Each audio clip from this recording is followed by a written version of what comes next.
శ్రీశైలంలో నీళ్లన్నీ రాయలసీమకి ఇవ్వగలిగితే రాయలసీమ ప్రతి ఎకరాకు నీళ్లు ఇచ్చే అవకాశం వస్తుంది.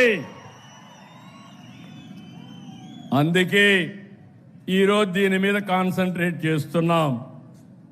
వంశధార, నాగావళి, చంపావతి పూర్తి చేస్తాం.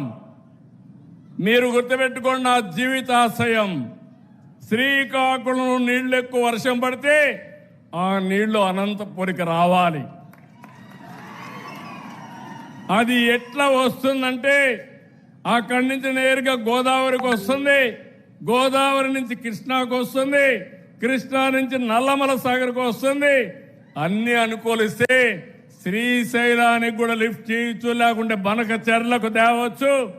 తెస్తే అది దేశానికే కాకుండా ఈ రాష్ట్రానికి ఒక గేమ్ చేంజర్ గా తయారవుతుందని చెప్పి కూడా నేను మీకు తెలియజేస్తున్నా.